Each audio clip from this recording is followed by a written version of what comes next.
Hello guys, welcome back to my YouTube channel the scoop tuber. आज हम basic mathematics का part 2 graphs पढ़ने वाले हैं। तो आइए शुरू करते हैं। सबसे पहले ग्राफ्स में होता क्या है। ग्राफ एक वाई लाइन और एक एक्स एक्सिस लाइन से मिलके बनी हुई होती है, और जहाँ पर वो मीट करते हैं उनको हम 0.0 मतलब कि ओरिजिन बोलते हैं। ठीक है। ग्राफ में देखो, यहाँ पर मैं दिखाती हूँ आपको। ये देखो, ये होती है एक वाई एक्सिस लाइन। ये वाली जो लाइन है वो क्या है, वाई एक्सिस, और ये वाली है एक्स एक्सिस। ठीक है। इसमें जो ये वाला पॉइंट है वो है हमारा ऑरिजिन, और यहाँ से ही हम हर चीज़ को मीज़र आउट करते हैं। आप अगर कोई और में कोऑर्डिनेट या फिर पॉइंट देखना होगा तो हम उसे मीज़र करेंगे कहाँ से, ऑरिजिन से। ठीक है। अगर हमें कोई भी पॉइंट और पता लगाने से, यहाँ पर यहाँ पर यहाँ पर कहीं पर भी, मान लो मुझे पी पॉइंट पता लगाना है कि पी पॉइंट की डिस्टेंस क्या है, तो मैं कैसे पता लगाऊंगी। मैं क्या करूँगी, distance is equals to under root of x square plus y square. कैसे आया ये, देखो ये एक पॉइंट है। ठीक है, मुझे वाला पॉइंट पता लगाना है। और ये वाली क्या हो गई, इसकी लाइन जो कि इसे ऑरिजिन से जोड़ रही है। ये वाला क्या होगा, इधर की साइड होगी वाई और इधर की साइड होगी क्या, एक्स। ये क्या बन रहा है, एक राइट एंगल ट्राइंगल बन रहा है। अगर हम देखेंगे तो ये एक हाइपोटेनस बन रही है। ठीक है। और ये क्या बन रहे हैं, बेस, और क्या बना हुआ है, परपेंडिकुलर बने हुए हैं। तो हम इसको कैसे सॉल्व कर सकते हैं, हाइपोटेनस मान लेंगे हम डिस्टेंस को। Hypotenuse is equals to base का स्क्वायर, हाइपोटेनस का square is equals to base का स्क्वायर प्लस परपेंडिकुलर का स्क्वायर होता है ना। इसी तरीके से डिस्टेंस को हम हाइपोटेनस की तरह रख के इसे फाइंड आउट कर सकते हैं, जो कि निकल के आएगा क्या, under root of x square plus y square. ठीक है। अब स्लोप कैसे निकालेंगे, स्लोप क्या होता है, देखो स्लोप होती है y अपॉन एक्स। ठीक है। स्लोप का मतलब y अपॉन एक्स। y क्या है यहाँ पर, परपेंडिकुलर, और x क्या है यहाँ पर, बेस। परपेंडिकुलर अपन बेस क्या होता है, मैंने बताया था पिछले लेक्चर में, परपेंडिकुलर अपन बेस होता है टेन थीटा। तो स्लोप का मतलब इनडायरेक्टली होता है टेन थीटा। ठीक है। अब देख लियो, तो हम जीरो एक्सेस से मतलब जीरो ऑरिजिन से ही मेज़र कर रहे थे। अगर हमें दो पॉइंट्स के बीच की डिस्टेंस निकालनी है तो हम कैसे निकालेंगे, देखो जैसे कि एक ये पॉइंट है P और ये वाला पॉइंट है Q।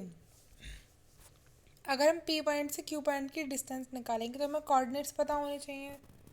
ठीक है। यहाँ के कोऑर्डिनेट है x1, y1, और ऊपर वाले की कोऑर्डिनेट है x2, y2। ठीक है। यहाँ पर देखो, ये वाली जो वो होगी डिस्टेंस, कौन सी वाली, ये वाली डिस्टेंस क्या होगी, x1, और ये वाली क्या होगी, y1। ठीक है। और ये बड़ी वाली क्या होगी, y2, और ये वाली क्या होगी, ये पूरी ये होगी x2, यहाँ से लेके यहाँ तक। तो अगर हम इसे यहाँ ये वाले पोर्शन को माइनस कर दें, किस में से, इस पूरी बड़ी लाइन में से, मतलब x2 में से अगर हम x1 को माइनस करते तो हमें ये वाली डिस्टेंस मिल जाएगी। और अगर हम y2 में से ये वाली माइनस करते तो हमें ये वाली डिस्टेंस मिल जाएगी। ठीक है। तो हम क्या करेंगे, delta x is equals to क्या लिखेंगे, x2 माइनस x1, और delta y is equals to क्या लिखेंगे, y2 माइनस y1। ठीक है। फिर हम वही डिस्टेंस का फॉर्मूला लगाएंगे, इसे हाइपोटेनस मान लेंगे, और इसे क्या मान लेंगे, बेस, इसे मान लेंगे क्या, परपेंडिकुलर। तो उसी तरीके से सॉल्व कर देंगे, डेल्टा एक्स का स्क्वायर प्लस डेल्टा वाई का स्क्वायर पूरा अंडर रूट में, यहाँ से क्या निकल के जाएगा, अंडर रूट में x2 माइनस x1 का whole square plus y2 minus y1 का होल स्क्वायर। ठीक है, समझ में आया। अब इसके बाद स्लोप क्या निकल के आएगी, delta x upon delta y निकल के आया, क्योंकि हमें किसकी स्लोप निकालनी थी, इसकी निकाली थी ना ये। अरे यार, ये जो दे रखा है इसकी स्लोप निकाली थी ना। तो इसके लिए एक्स और वाई क्या थे, डेल्टा एक्स और डेल्टा वाई थे। तो स्लोप क्या होगी, अरे यार देख रहे हो गलती, स्लोप होगी delta Y upon delta x, क्योंकि स्लोप का मतलब क्या होता है, परपेंडिकुलर अपॉन बेस। ठीक है। इस यहाँ पर ये गलत लिख गया है गलती से, देखो मैंने नीचे तो सही लिखा है, ये गलत लिख गया है, अरे यार।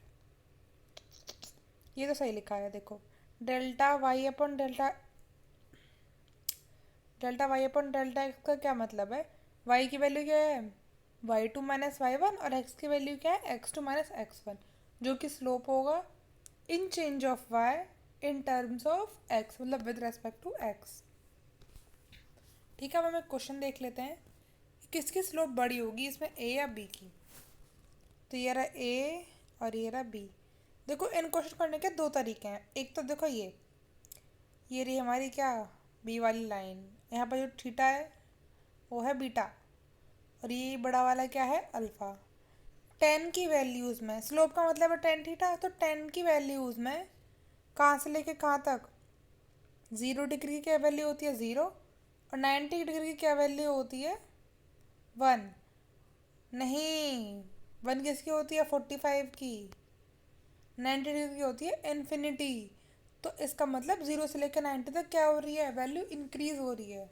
ठीक है, तो जिसका थीटा छोटा होगा उसकी वैल्यू कम होगी, और जिसका थीटा बड़ा होगा क्या होगी, उसकी वैल्यू ज़्यादा होगी। तो यहाँ पर जो बीटा के लिए थीटा आ रहा है, मतलब बीटा जो बीटा एंगल है वो छोटा है, तो इसके लिए टेन स्लोप क्या होगी, टेन थीटा क्या होगा, इसके लिए छोटा होगा। लेकिन देखो अल्फ़ा की कितनी बड़ा एंगल है, अल्फ़ा जो अल्फ़ा एंगल है वो कितना बड़ा है, ये देखो इतना बड़ा। तो इसके लिए क्या होगा, स्लोप ज़्यादा होगी। इसका मतलब जिसका जिसका एंगल ज़्यादा है उसकी स्लोप ज़्यादा होगी। ठीक है, समझ रहे हो? और इसका एक और तरीका है, देखो, सेम बात वही है, बस उसको घुमा के बोल दिया है। देखो कैसे, ये ए पॉइंट कहाँ पर आ रहा है, यहाँ पर, और मैंने एक लाइन ड्रॉ कर दी यहाँ पर।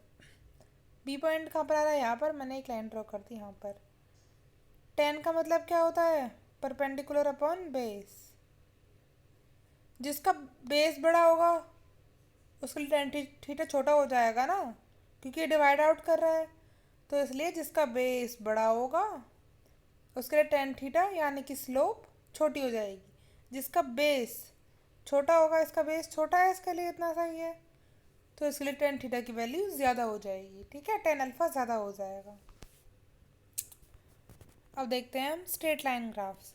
सबसे पहला है, अगर जो लाइन है वो पैरेलल हो एक्स एक्सिस के, इसका मतलब क्या होगा, थीटा ज़ीरो हो जाएगा, और थीटा ज़ीरो का मतलब क्या है, tan theta zero. Tan theta zero का मतलब 0 डिग्री, इसकी स्लोप क्या होगी, 0।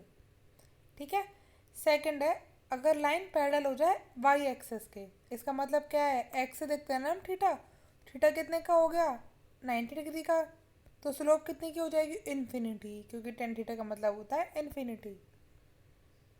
थर्ड केस है, अगर जो हमारा स्लोप है वो एक्स के साथ एक एक्यूट एंगल बनाए, मतलब 90 डिग्री से कम का एंगल बनाए।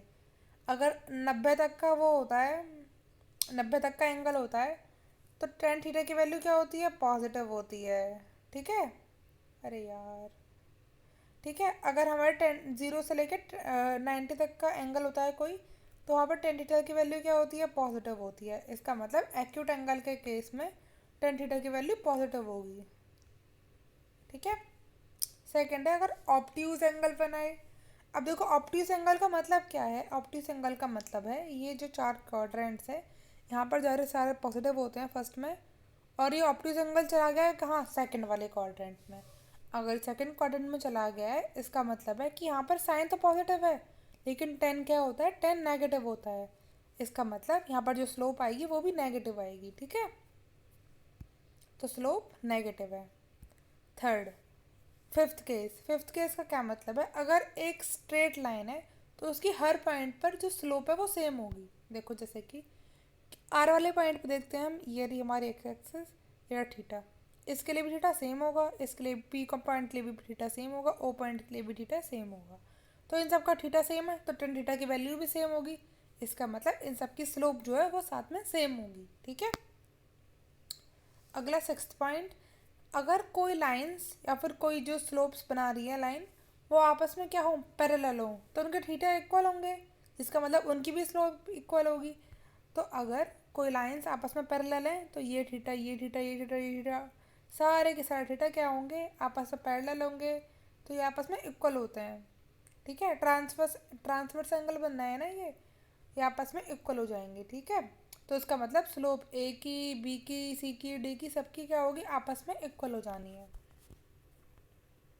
अब यहाँ पर एक क्वेश्चन देखते हैं हम, हमें फाइंड करनी है स्लोप 1/स्लोप 2। ठीक है, ये बात याद रखना कि हम एंगल को एक्स एक्सिस से देखते हैं। ठीक है, सबसे पहला है हमारा 1 और 2, 1/2 पता लगाना है ना हमको। ठीक है, तो पहले वाले के लिए क्या होगा, tan θ 1/tan θ 2। ठीक है, tan θ 2 हो गया। tan θ 1 कितने का, 30 डिग्री का जो थीटा है, जो M1 के लिए, स्लोप 1 के लिए जो थीटा है वो 30 डिग्री का है। इसका मतलब tan 30 क्या होगा, 1/√3। दूसरे वाले केस में यहाँ से कहाँ से एंगल दे रखा है हमको, वाई से दे रखा है, लेकिन हम एंगल कहाँ से मेजर करते हैं, हम करते हैं एक्स एक्सिस से।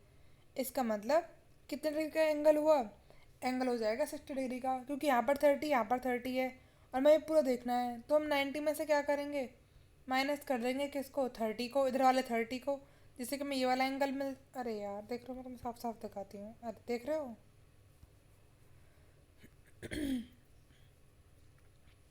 देखो कौन सा कलर से, देखो ऐसे दिखाती हूँ, देखो हमें ये वाला एंगल पता लगाना है, हमको ये वाला पता है और हमको ये वाला पता है।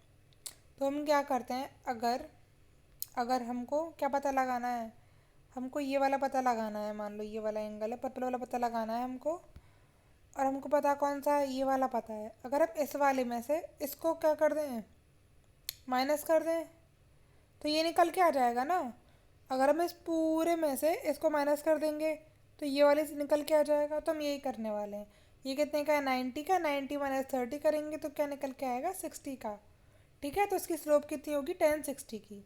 tan 60 का मतलब क्या होता है, √3, ये रहा। ठीक है, तो इसके यहाँ पर मल्टीप्लाई होगी तो क्या बन जाएगा, 1/3 बन जाएगा। तो m1/2, m1/m2 जो स्लोप 1 है अपॉन स्लोप 2 का रेशियो क्या होगा, 1/3। ठीक है, डन। इसके बाद वाई इंटरसेप्ट, वाई इंटरसेप्ट का क्या मतलब है, वो वाई की वैल्यू जिस पर एक्स जो है वो ज़ीरो हो जाए, मतलब कि जिस भी लाइन पर काटे, वाई वाई वाली जिस भी लाइन पर, जो स्ट्रेट लाइन है, जो स्लोप बन रही है, वो काट दे, वो टच हो जाए, उसको हम क्या बोलेंगे, उसको बोलेंगे वाई इंटरसेप्ट। देखो, जो स्ट्रेट लाइन का फॉर्मूला होता है वो क्या होता है, Y is equals to M X, Y is equals to M X plus C. तो यहाँ पर m क्या होता है, m तो होती है स्लोप, और c क्या होता है, c होता है y इंटरसेप्ट। ठीक है, मैं तुम्हें एक बार एग्जांपल से समझाती हूँ। यहाँ पर क्या है, 3 स्ट्रेट लाइन्स हैं, एक ये वाली है, एक वाली, एक वाली है। देखो यहाँ पर ध्यान से देखना है एक बारी, ये आपस में क्या पैरेलल है, तो इनके लिए थीटा क्या होगा, tan θ क्या होगा, सबके लिए इक्वल होगा। m1 का tan θ is equal to tan θ of 2 and so on of tan θ of 3। tan θ यार ये देख लेना, लो मैं लिख देती हूँ, is equals to tan θ of 3। ठीक है, लेकिन ये वाला यहाँ पर काट रहा है, ये वाला यहाँ पर काट रहा है, और ये वाला यहाँ पर काट रहा है। इसका मतलब इसके लिए वाई इंटरसेप्ट की वैल्यू क्या होनी है, पॉजिटिव, क्योंकि ये किससे ऊपर है, ओरिजिन से ऊपर है। इसके इसके लिए क्या है, पॉजिटिव, और इसके लिए क्या है, ज़ीरो, क्योंकि ये किस पर काट रहा है, ये काट रहा है एकदम ओरिजिन के ऊपर। और ये कहाँ काट रहा है, ये काट रहा है माइनस में, ये काट रहा है माइनस में, तो इसलिए नेगेटिव होगी। इसका मतलब समझ में आया हमें कि वाई इंटरसेप्ट का कोई भी कनेक्शन नहीं है किसके साथ, tan θ की वैल्यू के साथ। उसका केवल मतलब है कि कहाँ पर, अब देखो इस वाले पॉइंट पर क्या है, एक्स की वैल्यू ज़ीरो है, इस पर एक्स की वैल्यू ज़ीरो, इस पर एक्स की वैल्यू ज़ीरो है, लेकिन वाई की वैल्यू तीनों के लिए क्या आ रही है, अलग अलग आ रही है। m1 के लिए क्या आ रही है, पॉजिटिव, m2 के लिए आ रही है ज़ीरो, और m3 के लिए आ रही है नेगेटिव। तो इसी तरीके से हम क्या फाइंड आउट करते हैं, वाई इंटरसेप्ट। ठीक है, अब देखो आगे एक क्वेश्चन दे रखा है हमको, हमें फाइंड करना है वाई इंटरसेप्ट, और एक क्वेश्चन दे रखे y is equals to 3x + 4। X की वैल्यू ज़ीरो रख देनी है, जहाँ पर भी वाई इंटरसेप्ट निकालना है, इसका मतलब है एक्स की वैल्यू हमको ज़ीरो रख देनी है। ठीक है, तो y is equals to 3 into x की जगह पर क्या रखेंगे हम, ज़ीरो, +4 जो कि दे रखा है यहाँ पर। तो ये वाली टर्म क्या हो जाएगी, ये वाली टर्म हो जाएगी 0। तो y की वैल्यू क्या निकल के आ जाएगी 4। समझ गए? ठीक है। इसके बाद कमेंट करना है हमें इनकी स्लोप पर और इंटरसेप्ट के ऊपर। ठीक है, समझ जाएंगे, इसको भी हम कर सकते हैं। सबसे पहला है हमारा स्लोप कैसे पता लगानी है, एक्यूट एंगल, ऑब्ट्यूस एंगल देख के या फिर पैरेलल लाइंस, ये सब देख के। ठीक है। और हमारी वाई इंटरसेप्ट कैसे पता लगाना है, ओरिजिन से ऊपर है पॉजिटिव साइड है तो पॉजिटिव है, ओरिजिन से नीचे है तो नेगेटिव साइड है मतलब कि नेगेटिव है। ठीक है। सबसे पहला केस देखते हैं हम। ये है हमारी वाई इंटरसेप्ट का पॉइंट और ये है हमारी स्लोप। तो स्लोप क्या है, एक्यूट है। एक्यूट का क्या मतलब होता है, टेन थीटा की वैल्यू क्या होनी है, पॉजिटिव, तो स्लोप क्या हो जानी है, पॉजिटिव। ठीक है। तो स्लोप क्या आ रही है यहाँ पर, पॉजिटिव। और ये क्या है, हमारा ओरिजिन है, ओरिजिन से ऊपर की तरफ क्या दिखा रहा है हमको, वाई इंटरसेप्ट, तो इसका मतलब वाई इंटरसेप्ट क्या है, वाई इंटरसेप्ट भी पॉजिटिव है। ठीक है। सेकंड केस देखो, मैं बड़ा कर देती हूँ, देखो ये है हमारी क्या, स्लोप, और ये है हमारा वाई इंटरसेप्ट का पॉइंट। ये किससे ऊपर है, ओरिजिन से ऊपर है, इसका मतलब वाई क्या है हमारी, पॉजिटिव है। लेकिन टेन थीटा देखो, टेन थीटा कैसा है, एक्यूट एंगल है, नहीं ऑब्ट्यूज एंगल है, तो इसलिए थीटा कैसा होगा, 90 से बड़ा होगा। तो टेन थीटा की वैल्यू क्या हो जाएगी, नेगेटिव हो जाएगी, क्योंकि अगर जो टेन थीटा है मतलब कि जो थीटा एंगल है वो 90 से बड़ा हो जाएगा तो वो सेकंड क्वाड्रेंट में पहुंच जाता है, जहाँ पर टेन थीटा की वैल्यू क्या होती है, नेगेटिव होती है। तो इस केस में क्या होगा, हमारा m जो है स्लोप है वो तो नेगेटिव हो जानी है, लेकिन y इंटरसेप्ट जो कि यहाँ पर काट रहा है वो क्या है, वो है पॉजिटिव। थर्ड केस देखते हैं। थर्ड केस में देखो, ये हमारी x एक्सेस, ये है y एक्सेस, ये हमारी स्लोप। कहाँ पर काट रहा है भाई, ये y पर, इस पॉइंट पर काट रहा है, अरे यार इस पॉइंट पर काट रहा है यहाँ पर, लेकिन एंगल कितना बना रहा है, ये रहा एंगल। एंगल हमसे कब से देखते हैं, एक्स एक्सिस से देखते हैं हमेशा, एंगल याद रखना। तो ये कैसा एंगल बना रहा है भाई, कैसा एंगल बना रहा है, ये बना रहा है ऑब्ट्यूज एंगल। ऑब्ट्यूज एंगल का मतलब है नेगेटिव, तो स्लोप कैसी हो जानी है, नेगेटिव। और हमें क्या दिख रहा है, अरे जो इसका वाई इंटरसेप्ट है वो भी ओरिजिन से नीचे है, इसका मतलब इसका जो वाई इंटरसेप्ट है वो भी नेगेटिव हो जाना है। इसका मतलब यहाँ पर स्लोप और वाई इंटरसेप्टिव दोनों के दोनों नेगेटिव हैं। ठीक है। केस नंबर फोर्थ, ये हमारी स्लोप, ये है हमारी वाई एक्सेस, ये हमारी एक्स एक्सेस। एंगल कैसा बन रहा है भाई, ओहो एंगल तो एक्यूट है। एंगल कैसा है, एंगल तो एक्यूट दिख रहा है भाई हमको, देखो ये वाला एंगल कैसा है, ये जो एंगल है ये कैसा है, एक्यूट एंगल है। तो यहाँ पर क्या करेंगे हम, टेन थीटा की वैल्यू क्या हो जानी है, पॉजिटिव हो जानी है। लेकिन जो हमारा वाई इंटरसेप्ट है वो तो अभी भी नीचे है, वाई इंटरसेप्ट तो अभी भी ओरिजिन से नीचे है, तो इसका मतलब वाई इंटरसेप्ट नेगेटिव है लेकिन स्लोप पॉजिटिव है। समझ में आया? ठीक है। उसके बाद एक स्ट्रेट लाइन की इक्वेशन के लिए एम स्लोप जो है वो फिक्स्ड रहती है और वाई इंटरसेप्ट वो भी फिक्स्ड रहता है, जो बदलते हैं वो है एक्स और वाई। ठीक है, वो यहाँ पर लिखा हुआ है। अब हम क्या करेंगे, ग्राफ ड्रॉ करेंगे और एक्स और वाई की इक्वेशन के बीच में ग्राफ ड्रॉ करके पता लगाएंगे क्या है और कैसा है। ठीक है। सबसे पहला है हमारा y is equals to √3 plus √3x+4। अब हम कंपेयर करने वाले हैं, ये वाली वैल्यू कौन सी हुई भाई, ये वैल्यू हुई m की, और ये वैल्यू किसकी हुई, ये हुई y इंटरसेप्ट की वैल्यू। ठीक है। √3 का क्या मतलब है, √3 tan theta is equals tan theta कर लेंगे हम, क्योंकि स्लोप का मतलब है टेन थीटा। √3 किसकी वैल्यू होती है, √3 वैल्यू होती है 60 डिग्री की, तो टेन थीटा का मतलब क्या होगा, 60 डिग्री। तो हम कैसे बनाएंगे अब इसका ग्राफ भाई, एक लाइन खींचेंगे, यहाँ से 60 डिग्री का एक एंगल बनाएंगे, और इसका वाई इंटरसेप्ट कितना आ रहा है, 4, इसका मतलब 4 पर काटनी है ये लाइन, तो 4 वाले पॉइंट पर एक काट जाएगी इसको, और ऐसे इसका क्या बन जाएगा, एक ग्राफ बन जाएगा। ठीक है। एक बार दोबारा खुद से ट्राई करा करो बनाकर, सब कुछ समझने के बाद तो ढंग से समझ में आएगा। ठीक है। इसके बाद यहाँ देखो, क्वेश्चन देखा ही नहीं, क्वेश्चन क्या है, क्वेश्चन है Y is equals to minus का एक्स। कंपेयर करने पे सी ज़ीरो है और एम क्या है, माइनस का वन। माइनस का वन, वन कब होता है, वन होता है 45 डिग्री पर। ठीक है जी। तो हम माइनस वन कैसे पता लगा, हमें तो पता ही नहीं है। तो हम क्या कर देंगे, इसमें 90 इसे सेकेंड क्वाड्रेंट दूसरे क्वाड्रेंट में भेज देंगे जहाँ पर भी है ये भी।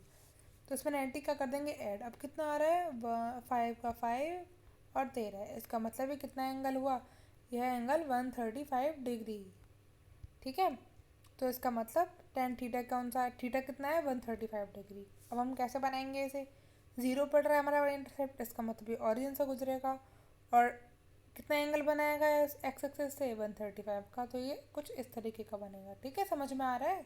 अगर आपको समझ में ना आया करे तो आप कमेंट बॉक्स में प्लीज़ लिख दिया करो, मैं हर किसी का रिप्लाई करती हूँ। ठीक है।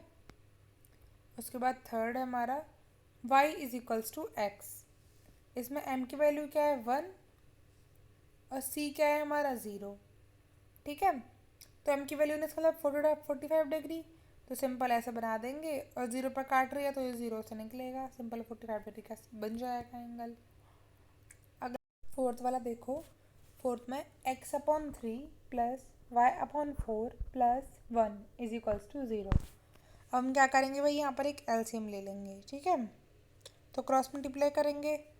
इसका मतलब यहाँ पर एलसीएम हमारा 12 है, इधर 4 की मल्टीप्लाई करेंगे, इधर 3 की, बाकी सब एलसीएम सॉल्व कर लेंगे। 12 को इधर भेज देंगे माइनस में, तो सिंपल सा 0 हो जाएगा, ये सब कुछ हट जाएगा यहाँ से। अब क्या करेंगे, इसमें से एक चीज़ कॉमन ले लेंगे। इसमें से क्या कॉमन लेंगे हम, इसमें से क्या कॉमन लेंगे, इसमें से हम 3 को कॉमन ले लेंगे। ठीक है, एक मिनट रुको यार, इसमें से हम 3 को कॉमन ले लेंगे। ठीक है, समझ में आ रहा है। तो 3 को कॉमन लेने के बाद y इज इक्वल्स टू क्या बचेगा, 4/3 x माइनस 4। 4/3 का क्या मतलब है भाई, 4/3 क्या होता है, कौन सा एंगल होता है 4/3, बताओ मुझे। 4/3 कौन सा एंगल होता है, 37। Is it, yes it is 37 होता है 4/3। हमें कौन सा पता लगाना, -4/3। तो हम क्या करेंगे, इसमें 90 प्लस कर देंगे, जिसका मतलब क्या निकल के आएगा, 127 डिग्री। ठीक है। तो जिसका ग्राफ बनेगा, जो इसकी स्लोप बनेगी, वो कितने की बनेगी, 127 डिग्री की। और हमें कितना, हमें जो वाई इंटरसेप्ट है वो कितने दे रखा है, वो है -4। तो इसका मतलब ये उल्टा डायग्राम बनेगा। कैसे बनेगा भाई, देख लो। ये है हमारी स्लोप। स्लोप क्या है, ऑब्ट्यूज एंगल है, माइनस में है और माइनस की तरफ मतलब, और जो हमारी वाई इंटरसेप्ट है वो भी माइनस की तरफ जा रहा है। तो इसलिए इसका जो डायग्राम है वो नीचे की तरफ बनेगा। कैसे, देख लो एक बार, यहाँ पर ये काटेगा कहाँ पर, -4 पर। और ये कहाँ पर बनेगा, मतलब कितनी डिग्री पर बनेगा, ये बनेगा 127 डिग्री पर। ठीक है, समझ में आया। ठीक है, हमने आगे हैक पढ़े थे पिछले वाले लेक्चर में, और जो बच्चे कुछ हैक है मैं वहाँ पर यहाँ पर देख लो।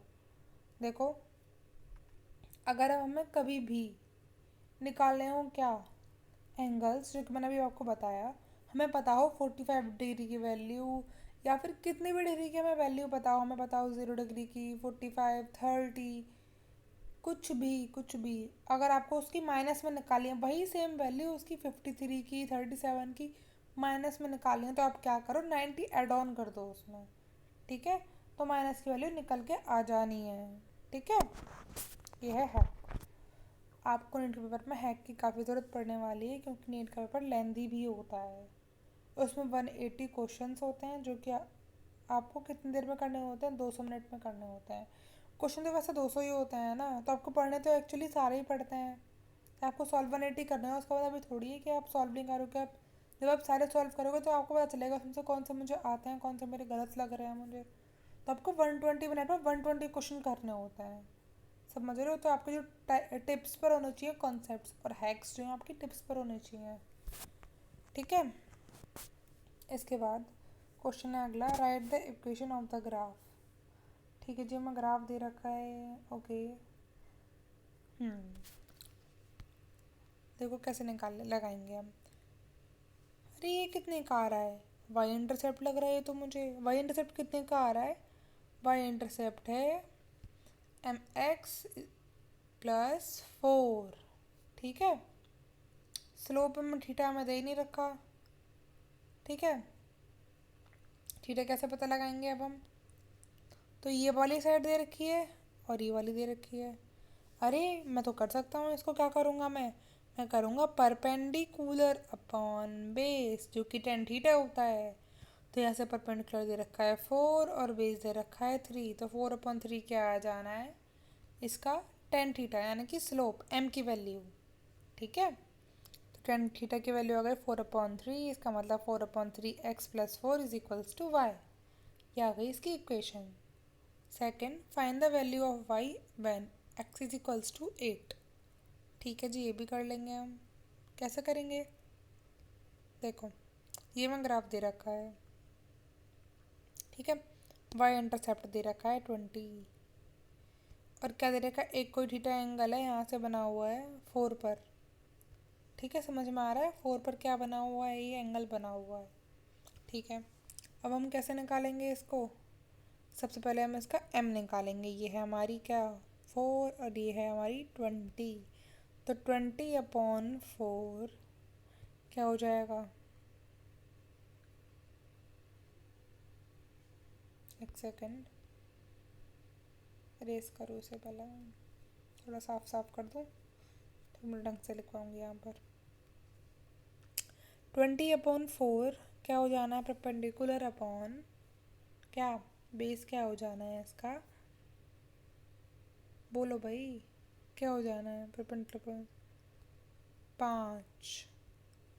ठीक है, तो कितना? अब यहाँ पर क्या है? ऑब्ट्यूज एंगल है, तो -5 हो जाना है। तो 22 की वैल्यू क्या आएगी? -5। ठीक है, अब हमें m की वैल्यू पता चल गई है और हमें क्या पता है? y इंटरसेप्ट पता है। तो हम पता लगा सकते हैं कि 8 पे क्या आ रही होगी, क्योंकि इस इक्वेशन क्या बनेगी? y = -5x+20। ठीक है, हमें किस पे पता लगाना है? x की वैल्यू कितनी दे रखी है भाई? x की वैल्यू 8 दे रखी है। तो हम कैसे लगाएंगे? y = -5 into 8+20। तो 40 -+20, इसका मतलब y = -20। ठीक है, डन। कहाँ पहुँच गया? ये रहा -20। ठीक है, done done done done done. अगला देखते हैं हम। ग्राफ ड्रॉ करना है हमको, दे रखा है सब कुछ। ओके, तो भाई कैसे ड्रॉ करेंगे? P = mb, momentum = mass into velocity. इसका मतलब यहाँ पर P क्या है भाई? डायरेक्टली प्रोपोर्शनल है। यार यहाँ पर P लिखा हुआ है, बस वो उधर के साथ कट गया है थोड़ा सा, तो इसलिए आपको दिख नहीं रहा है। ठीक है, थोड़ा सा कट गया है इधर, कोई बात नहीं। डायरेक्टली प्रोपोर्शनल का क्या मतलब है? स्ट्रेट लाइन बनने वाली है भैया, हमारी स्ट्रेट लाइन बनने वाली है। जहाँ पर भी डायरेक्टली प्रोपोर्शनल रहा है उसका मतलब है straight line. S = ut, displacement = initial velocity या फिर वेलोसिटी सिंपल इनटू टाइम। क्या है ये भाई? यहाँ पर S is directly proportional to t, इसका मतलब ये भी स्ट्रेट लाइन बनने वाला है। अगली थ्योरम है हमारी, if two straight line perpendicular to each other, तो हमें प्रूव करना है इनका प्रोडक्ट स्लोप का, इनके स्लोप का प्रोडक्ट -1 आने वाला है। ओके, कैसे कैसे प्रूव करेंगे भाई? पहली स्लोप है ये वाली, दूसरी स्लोप है ये वाली। रुको मैं आपको दिखाती हूँ। एक है ये और एक है ये। ठीक है, पहली की स्लोप और दूसरी की स्लोप पता लगाते हैं। पहले वाली की स्लोप को मैं नाम देती हूँ थीटा। ये वाला क्या है? थीटा। ये अब हमें पता चल रहा है क्या कि ये 90 डिग्री पे इंटरसेक्ट कर रहे हैं। देखिए दे रखा है हमको परपेंडिकुलर है ये। ठीक है, तो इसका मतलब 90 पे कर रहे हैं। तो ये वाला एंगल कितना होगा भाई? ये वाला एंगल कितना होगा? ये होगा 90 माइनस थीटा, क्योंकि इसके पूरे का सम कितना होगा? 180, और 90 तो है ही ऑलरेडी ये वाला। तो ये कितना बच जाएगा? 90 माइनस थीटा बच जाएगा ना। देखो मैं करके दिखाती हूँ एक बार ये आपको। वैसे मैं इसको पता लगाने की ज़रूरत नहीं है, मैं दूसरे तरीके से बताती हूँ मैं तुमको, क्योंकि ऐसा तुम्हें लगेगा कॉम्प्लिकेटेड हो गया सब कुछ कॉम्प्लिकेटेड हो गया है। ये है हमारी स्लोप सेकंड, ये है स्लोप फर्स्ट। इसको नाम दिया हमने क्या भाई? थीटा। इसको नाम दिया 90 डिग्री। ठीक है, ये वाली हमारी स्लोप की सेकंड की slope, exterior angle property says कि अपोजिट दो एंगलों का sum is equals to exterior angle का सम। इसका मतलब जो ये वाला एक्सटीरियर एंगल है इसका क्या मान होगा, 90 प्लस थीटा अपोजिट एंगलों का सम। ठीक है, तो हमें क्या पता करना है, इनका जो जो भी कुछ है सब कुछ -1 आने वाला है। समझ रहे हो, इनका जो क्या है प्रोडक्ट है वो -1 आने वाला है। पता करो भाई, पता करो। m1 का कितना आ रहा है स्लोप 10 थीटा, m2 की स्लोप आ रही है 10 अल्फ़ा। 10 अल्फ़ा का क्या मतलब है, 10 90 प्लस थीटा। ठीक है, अब हम प्रोडक्ट करेंगे इनका। हाँ, और आपको एक बार मैंने बताया था पिछली जो हमने क्लास करी थी उसमें, पिछली से पिछली क्लास, उसमें मैंने आपको क्या बताया था कि जब हम क्या करते हैं, देखो ये वाली क्लास में मैं आपको दिखा देती हूँ अगर मेरे पास हो तो अभी। ये रहा, देखो अगर 90 प्लस थीटा होता है तो क्या हो जाता है, कॉट थीटा में चेंज हो जाता है। ठीक है, समझ रहे हो, अगर 90 प्लस थीटा होगा तो वो माइनस के कॉट थीटा में चेंज हो जाना है। माइनस तो मतलब पोर्ट्रेट करता है किसको, माइनस पोर्ट्रेट करता है क्वाड्रेंट चेंज हो गया है। ठीक है, ये बात याद रखना जो मैंने आपको पिछली क्लास में बताई थी। अब यही कॉन्सेप्ट क्या आने वाला है, काम आने वाला है। देखो अब यहाँ पर क्या हो जाना है, ये माइनस का कॉट, जो 90 प्लस थीटा है वो माइनस के कॉट थीटा में कन्वर्ट हो जाना है। तो ये वाला माइनस का नहीं, ये रहा कहीं गया नहीं है। ठीक है, माइनस का मैंने आगे लगा दिया था। तो m1/nt is equals to minus का tan theta into cot theta. Cot theta का मतलब क्या होता है, 1/10 थीटा। टेन थीटा से टेन थीटा कट जाएगा, क्या बचेगा -1, जिसका मतलब इनका जो प्रोडक्ट आ रहा है, इनका स्लोप्स का जो प्रोडक्ट आ रहा है उसकी वैल्यू है -1। हेंस प्रूव्ड, जो हमारी थ्योरम थी वो प्रूव हो चुकी है। अगर आपको नोट्स चाहिए हो तो आप मुझे बोल देना, अगर मुझे कमेंट कर देना, मैं आपको सेंड कर दूँगी जैसे भी है, या तो मैं अटैच कर दूँगी इसके नीचे अगर आप बोलोगे तो, जैसा भी है फिर मैं आपको सेंड कर दूँगी। ठीक है, अब हमने अब तक क्या पढ़ा, हमने स्ट्रेट लाइन, सब कुछ स्ट्रेट लाइन में पढ़ा था। अब हम हाइपरबोल या फिर कर्व लाइन ग्राफ्स पढ़ने वाले हैं। इसका रिलेशन क्या होना चाहिए, अपॉन एक्स में होना चाहिए। देख रहे हो मैं इरेजर से लिख रही हूँ, मतलब टैलेंट देख रहे हो। इसका रिलेशन क्या होना चाहिए, 1/x से होना चाहिए या फिर स्क्वायर्स में होना चाहिए, मतलब y x is equals to y के स्क्वायर में, स्क्वायर में, या फिर कुछ भी मतलब अलग पावर में होना चाहिए 1 को छोड़ के। y is not to be directly proportional to x, क्योंकि y अगर डायरेक्टली प्रपोर्शनल हो जाएगा x से तो क्या हो जाएगा, हमारी स्ट्रेट लाइन वाला ग्राफ बन जाएगा। ठीक है, सबसे पहला केस, अगर y is equals to 1/x हो तो ऐसा हाइपरबोला बनता है। अगर x का स्क्वायर हो तो वो जल्दी गिर जाता है। अगर y is equals to x का स्क्वायर हो, ठीक है, y is equals to x का स्क्वायर हो, इसका मतलब ऐसा कुछ बनेगा, ये दोनों तरफ निकला हुआ होता है। अगर x प्लस सी हो, एक्स का स्क्वायर प्लस सी हो, अब देखो यहाँ पर 0 था y इंटरसेप्ट, तो इसलिए 0 ऑरिजिन पर कट करा था, लेकिन यहाँ पर y इंटरसेप्ट आ गया है तो इसका मतलब ये ऊपर की तरफ बनेगा यू। देख रहे हो मेरा फ़ोन हैंग हो रहा है। इसके बाद फिफ्थ है हमारा क्या, y is equals to minus का एक्स स्क्वायर, तो ये उल्टा बन जाएगा। ठीक है, सिक्स्थ है हमारा y is equals to x square plus minus का सी, तो हमारा जो y इंटरसेप्ट है वो माइनस का आ रहा है, इसका मतलब ये नीचे की तरफ बन जाएगा। इट इज़ वेरी सिंपल, बहुत ज़्यादा चीज़ों को सिंपल रखना सीख लो, बिल्कुल कॉम्प्लिकेट मत करा करो। अगर जो हमारी स्लोप है वही माइनस की दिखा रहा है भाई ये तो जो ये उल्टा हो जाएगा, लेकिन जो सी है मतलब कि वाई इंटरसेप्ट वो पॉजिटिव है तो ऊपर की तरफ आएगा, ओरिजिन पर नहीं आएगा। अगला है, अगर y is equal to √x हो जाए तो क्या हो जाएगा, ये ऐसा हो जाएगा। अभी तो मैं इतने देर से ऐसे पढ़ रहे थे, लेकिन अगर y is equals to √x होगा तो ये ऐसे हो जाएगा।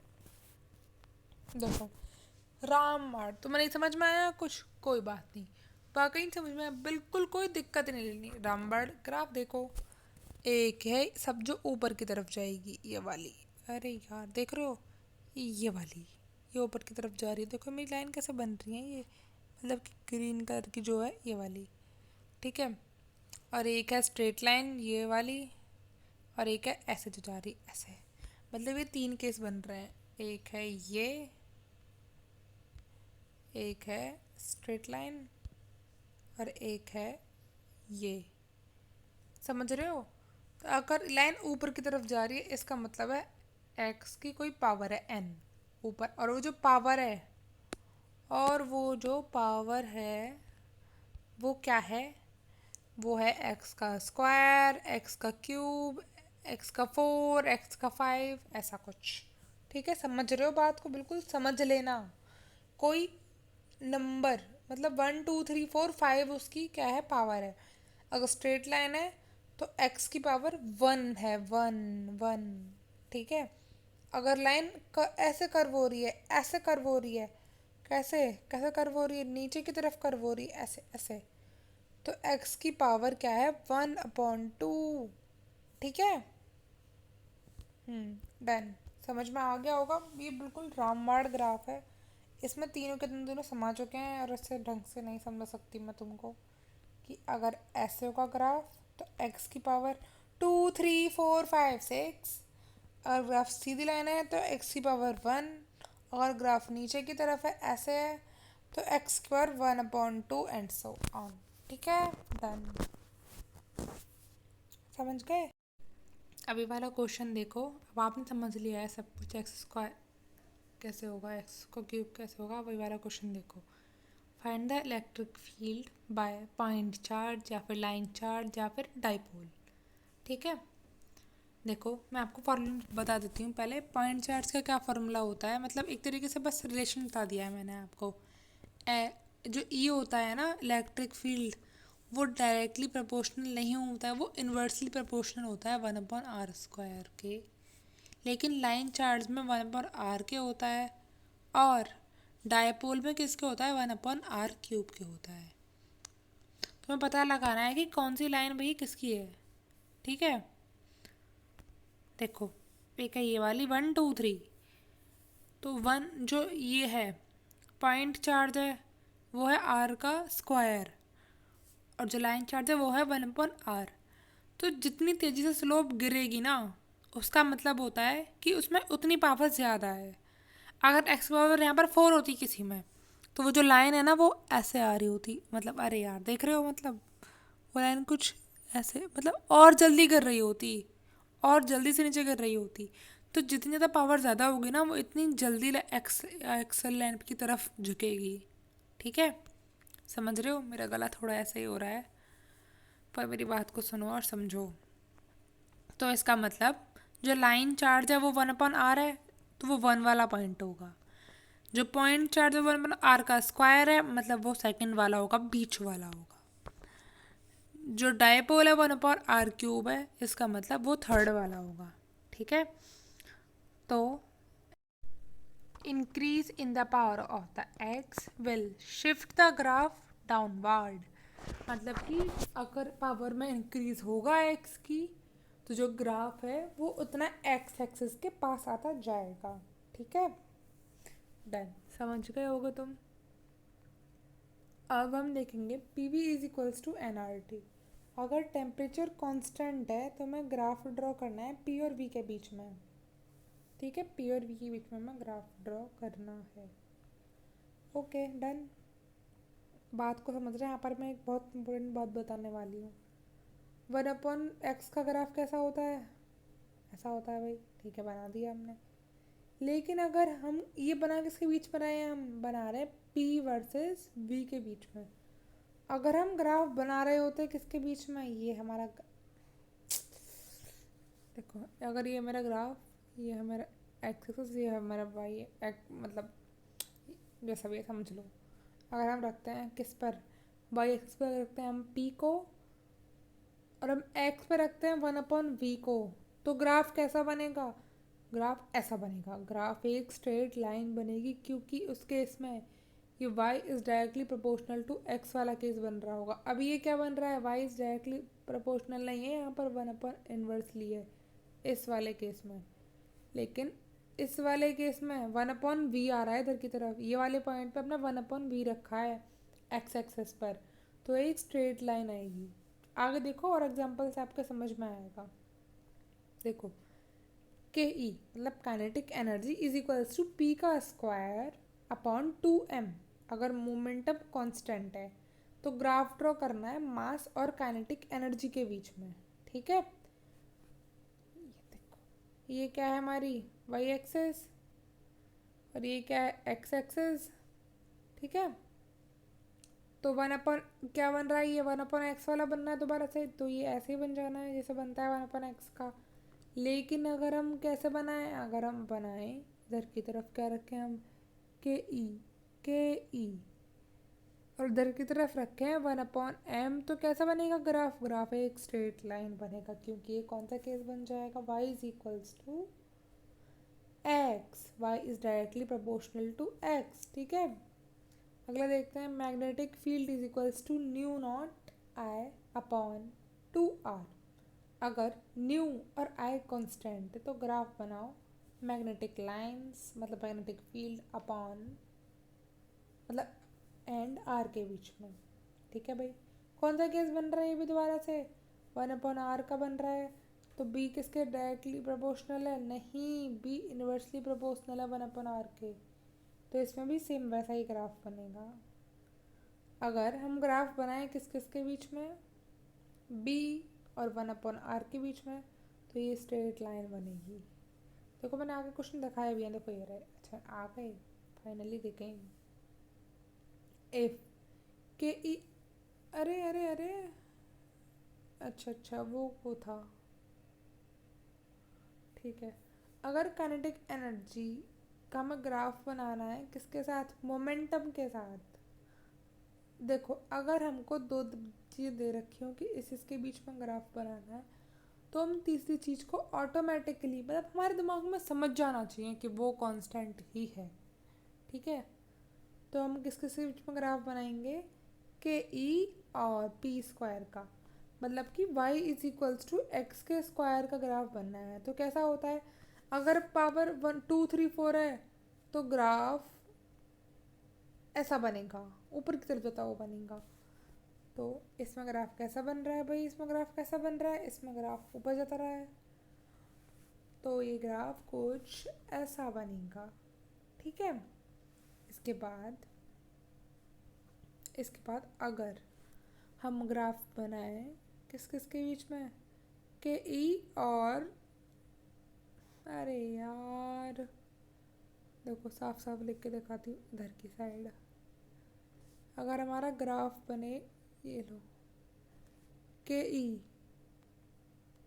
और पी स्क्वायर के बीच में, तो वो एक स्ट्रेट लाइन होगी। ठीक है, तो ये चीज़ें भी देखनी पड़ती है हमको कि ग्राफ बन किस किस के बीच में रहा है। डन, देखो आगे। आगे इफ अरे यार डिलीट करो, if T is equals to 2 pi under root L upon G, तो ग्राफ बनाना है टी और एल के बीच में। ठीक है भाई, तो क्या रिलेशन बनना है, ये T is directly proportional to under root of L. ठीक है, T is directly proportional to under root of L. तो अंडर रूट का क्या मतलब होता है, अंडर रूट का मतलब होता है कि ये जो ग्राफ है वो नीचे की तरफ शिफ्ट होना है, ऐसा कुछ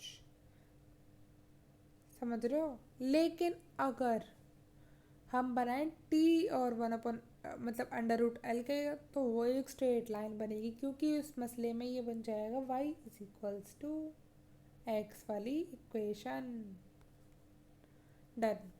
अब इन केपलर्स लॉ टी का स्क्वायर टाइम का square is equals to K R का क्यूब।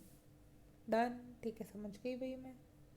ओके, ड्रॉ करना है हमको एक ग्राफ टी और आर के बीच में।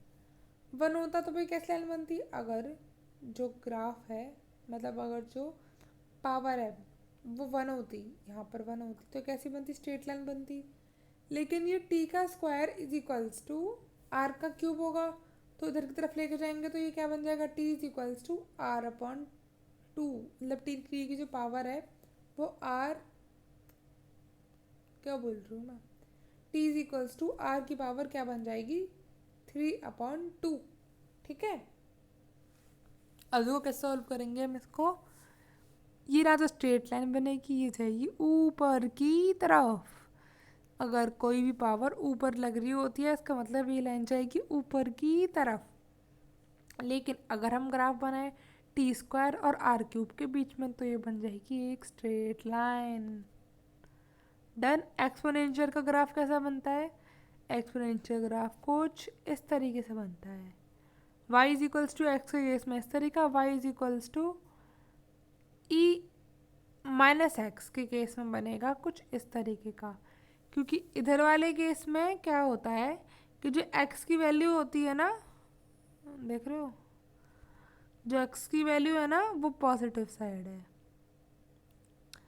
और इधर वाले केस में मतलब पॉजिटिव की तरफ जा रही है। लेकिन इधर वाले केस में ये क्या हो रहा है, डिक्रीज हो रही है, नेगेटिव की तरफ जा रही है, मतलब नेगेटिव हो रही है। ठीक है, अगला है हमारा variation of slope. Variation of slope समझने के लिए हमें समझना पड़ेगा क्या, हंसता हुआ और रोता हुआ। ठीक है, तो मैं आपको समझाती हूँ। यहाँ पर ये देखो, अगर हमारी स्लोप, अगर तुम रोते हुए हो ना तो स्लोप क्या होगी, डिक्रीज होगी, क्योंकि shape of the mouth is equals to shape of the slope. अगर तुम हंसते हुए हो तो स्लोप इंक्रीज होगी, क्योंकि shape of the mouth is equals to shape of the slope. ठीक है, मैग्नीट्यूड के केस में क्या होता है, हम देखते हैं कि कहाँ पर किस पॉइंट पर स्लोप में मैग्नीट्यूड ज़ीरो आ रहा है उस स्लोप का। ठीक है, वहाँ से हम जज करते हैं मैग्नीट्यूड को। तो देखते हैं भाई कैसे करना है हमको। सबसे पहले यहाँ से देखो, ये कैसा है भाई, ये तो मुझे लग रहा है ये रो रहा है। देखो ये इसकी आँखें तो, और ये रो रहा है, तो इसका मतलब स्लोप क्या हो रही है, डिक्रीज हो रही है। अब इसका ज़ीरो कहाँ पर आ रहा है, ज़ीरो आ रहा है इसमें, इस पॉइंट पर। ज़ीरो कहाँ आ रहा है इसमें, ज़ीरो आ रहा है यहाँ पर। यहाँ से पहले, ज़ीरो से पहले क्या होता है, कम, ज़ीरो के बाद क्या होता है, ज़्यादा। तो पहले ये स्लोप क्या थी, डिक्रीज हो रही थी, फिर उसके बाद ये ज़ीरो पे आ गई है, अब ये यहाँ से प्लस की तरफ जा रही है। तो पहले ये डिक्रीज थी, अब फिर इसको तो इंक्रीज़ होने लगी है। ठीक है, अब देखो सेकंड वाला, ये कैसा है भाई, ये तो मुझे लग रहा है ये हंस रहा है, देखो ये कितना खुश है। तो इसकी स्लोप क्या है, स्लोप इसकी इंक्रीज़ हो रही है। अब देखो ज़ीरो वाला, ये रहा ज़ीरो।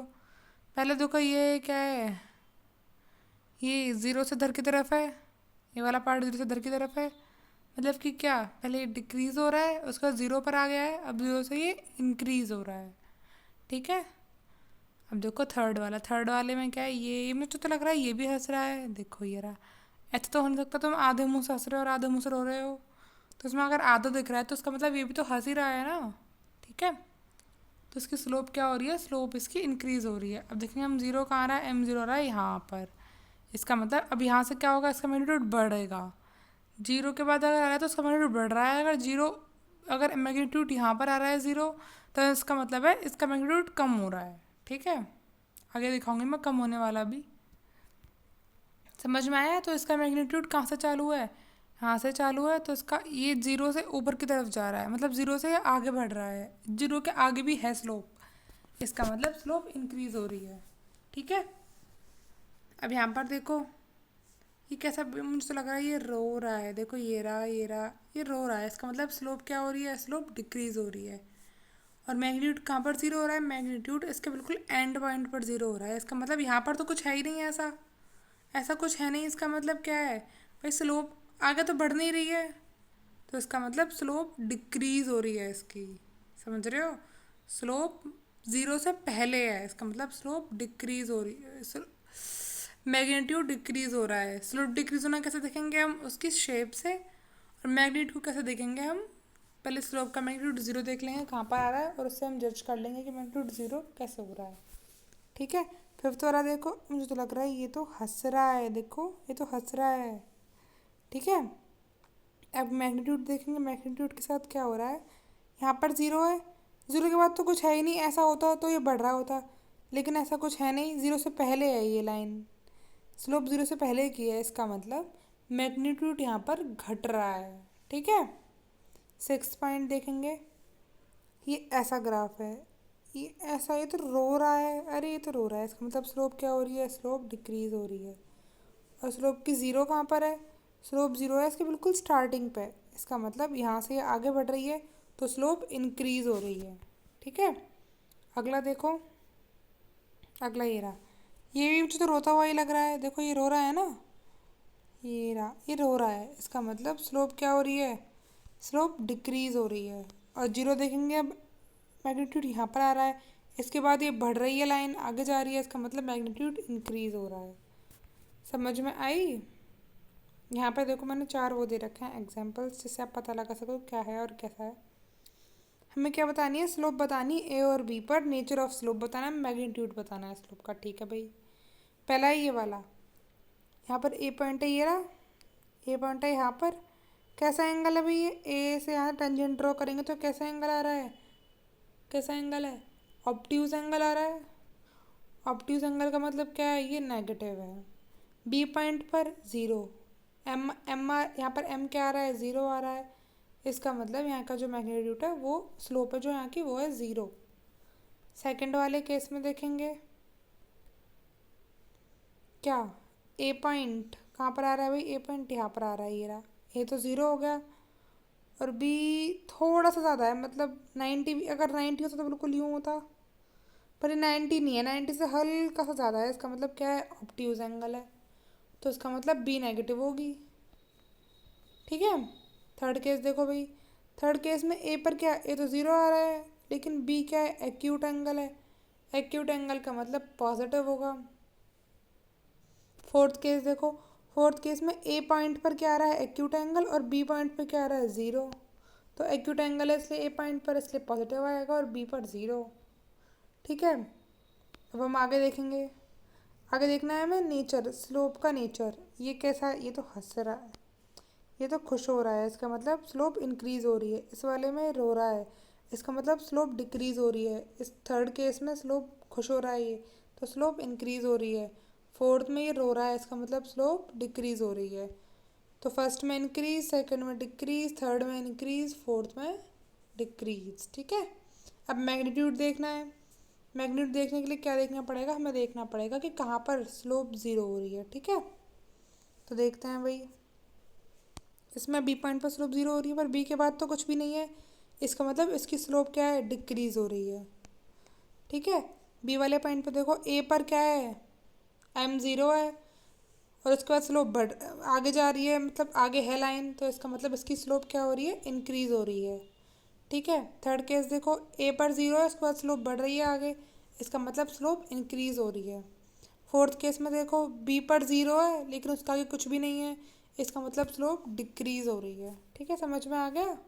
ओके, अभी लास्ट है, हमें डिफरेंस बताना है किस किस के बीच में। ग्राफ, एक तो है ग्राफ किसका, y is equals to E की पावर माइनस एक्स, जैसे हम एक्सपोनेंशियल ग्राफ बोलते हैं।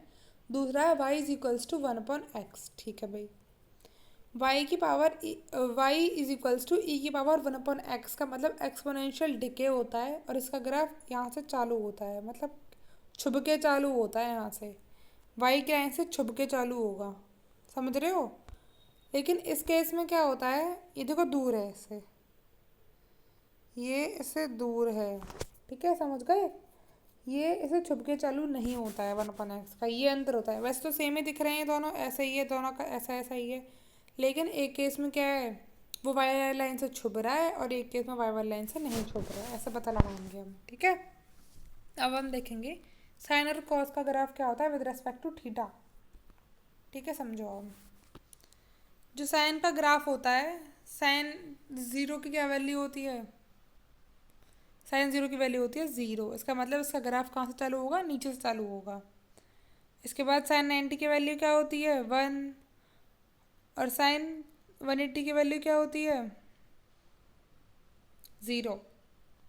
ठीक है, इसके बाद हम बढ़ाएंगे ऐसे 90 और, तो क्या नीचे जाएगा, तो इसका मतलब जहाँ पर साइन 90 की वैल्यू होती है वन, तो साइन 270 की वैल्यू क्या होती है, माइनस के वन।